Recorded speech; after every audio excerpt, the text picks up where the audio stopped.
Bago nga tayo magsimula ay shoutout muna tayo kay Mario Martir, Teodoro Alonso, Jamie Amadar, Belo Joko, Ronald Berbosidad, Edmond Cubal Supnet. Isang malaking shoutout din kay Alvin Ayeras at gayon na rin kay Juan Solege.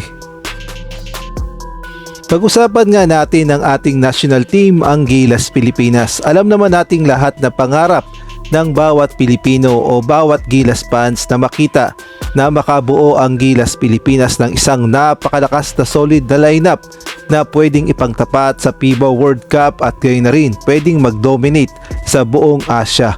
Sa ngayon nga ay wala pa talaga tayong nabubuong lineup, although gumagawa naman ng paraan ng SBP upang makakuha ng mga solid na players na nagmumula sa PBA at gayon na rin sa mga collegiate basketball players. Kaya lang ang nagiging problema ay wala talaga, hindi natin kayang bumuo ng napakalakas na lineup na pwedeng ipangtapat ng Gilas Pilipinas sa mga European teams at gayon na rin sa mga malalakas na team sa Asia.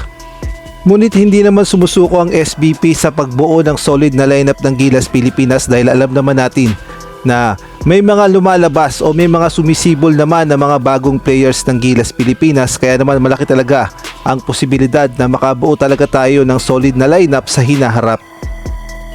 Kaya naman sa paparating na FIBA Asia Cup 2025 at gayon na rin sa Olympic Qualifiers sa July, eto nga si Coach Tim Cone ang naatasan na humawak sa Gilas Pilipinas at abala na nga siya sa matinding plano o matinding game plan na gagawin niya upang makwalify ang Pilipinas sa Paris Olympics. Alam naman nating lahat na itong si Coach Tim Cone ay masyadong mapili sa mga players at isa nga itong master tactician, kaya naman yung mga players na kinuha niya ay mga bata at talaga namang salang-sala. Nakabilang na lamang dyan sila AJ Edu, Kai Soto, Carl Tamayo, Mason Amos at itong si Kevin Kembao, at kabilang na rin ang mga veteran player ng Gilas Pilipinas na kagaya na lamang ni Japet Aguilar, Junmar Pajardo, Scotty Thompson, Jamie Malonzo, Chris Newsam, Justin Brownlee, Calvin Optana at gayon na rin itong si Dwight Ramos at si CJ Perez. Sila nga ang bubuo ng Gilas Pilipinas 2025 para nga ito sa FIBA Asia Cup at gayon na rin sa Olympic Qualifiers. At itong ang lineup na ito sa tingin ni Coach Tim Cone ay solido na at pwede nang isalang sa Olympic Qualifiers at gayon na rin sa FIBA Asia Cup 2025. Ang problema nga lang sa lineup na ito, bukod sa mga malalaking players ay nag-iisa lamang ang legit na point guard at ito nga ay si Scotty Thompson. Kung atin kasing babalikan ang mga nagdaang Gilas lineup na binuo nila Coach Chot Reyes, Coach Tab Baldwin, ay maraming ang mga point guard ang Gilas Pilipinas na kinabibilangan nila Jimmy Alapag, Jason Castro, L.A. Tenorio at sila RJ Abarientos at itong si SJ Belangel. Ang sabi nga ng veterans point guard din ng Gilas Pilipinas na si L.A. Tenorio, as early as now na pakita nila yung importance ng posisyon nila, kung gaano sila kaimportante sa team. Ang tinutukoy niya nga ang mga dating point guard ng Gilas Pilipinas na si SJ Belangel at ito nga si RJ Abarientos. Ang problema nga lang ay hindi nga kasama ang dalawa na ito sa lineup na binuo ni Coach Tim Cone para sa Gilas Pilipinas sa Olympic Qualifiers at sa FIBA Asia Cup 2025. Kung atin kasing babalikan noong 2020, na-qualify nga ang Pilipinas sa Olympic Qualifiers para naman ito sa 2020 Tokyo Olympics at kasama nga sa lineup noon ng Final 12 roster ni Coach Ty Baldwin itong si SJ Belangel at si RJ Abarientos. At nung nakaharap nga nila ang FIBA World Ranking na Serbia, masasabi nating malaki talaga ang tulong at presensya nila RJ Abarientos at gayon na rin nila SJ Belangel dahil sila nga ang mga legit na point guard at napakaganda ng kanilang court vision at nakikita nila kung sino ang pwedeng pasahan. Kaya naman halos dumikit lamang ang Gilas Pilipinas sa Serbia at bukod pa doon ay napahanga nila ang veteran player ng Serbia na si Milos Teodosic. Hindi kasi tinantanan ni RJ Abarientos at si SJ Belangel na bantayan ng mahigpit itong si Milos Teodosic, kaya naman naging limitado ang galaw nito sa Serbia. Kaya naman tuwang-tuwa nga ito kay RJ Abarientos at kay SJ Belangel at nagbigay pa nga ito ng signature sa kani-kanilang mga jersey. Masasabi nga natin kailangan talaga ng Gilas Pilipinas ngayon ng mga legit na point guard na kagaya na lamang nila SJ Belangel at RJ Abarientos dahil napatunayan na nga yan kahit noon pa man sa panahon nila Jimmy Alapag at ni Jason Castro na hindi naman importante ang height dahil kailangan natin yung bilis, diksi at lalong-lalo na yung mga shooter.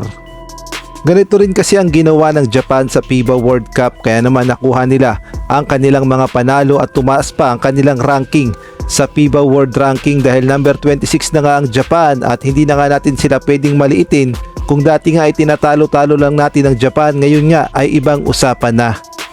Ang naging sikreto kasi ng Japan sa FIBA World Cup ay gumamit nga sila ng mga point guard na talaga namang maaasahan pagdating sa pasahan o meron nga itong mga court vision at gayon na rin napakaliksi at bukod pa ron ay may mga tira sa labas. Ito nga naging advantage nila kaya naman kahit nga mga nakaharap nilang mga European team ay hindi nga pinaporma ng kanilang mga point guard. At take note, hindi naman katangkara ng mga point guard na ito. Nasa mga 5'6 o 5'8 lamang ang mga height ng mga ito, ngunit dinumina ang lahat nilang nakalaban. Kaya naman masasabi natin ang Japan talaga ang karapat dapat makapasok sa Paris 2024 Olympics.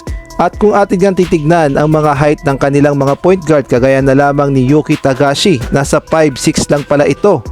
Samantalang si Yuki Kawamura naman ay nasa 5'8 lang pala, ngunit itong dalawa na to ang naging susi kaya naman na-qualify ang Japan sa Olympics.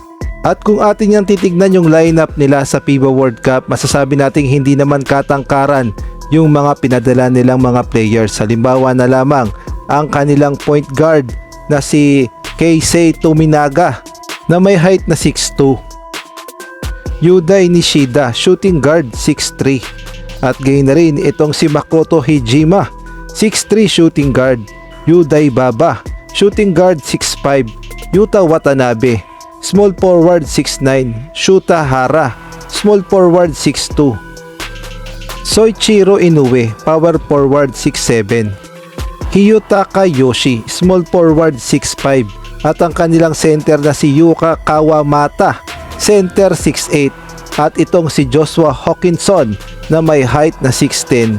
Masasabi nating hindi naman katangkara ng lineup ng Japan sa FIBA World Cup, ngunit nagawa nga nilang i-dominate ang buong Asia dahil sila nga ang best finish sa Asia at sila nga ay na-qualify sa Olympics. Masasabi nating malaking tulong talaga yung mga legit na point guard nila na kahit hindi naman katangkaran, ang importante ay meron silang marunong silang humawak ng bola at napakaganda ng kanilang court vision, at kahit nga mga Europeans ay hirap na hirap bantayan ang mga legit point guard ng Japan.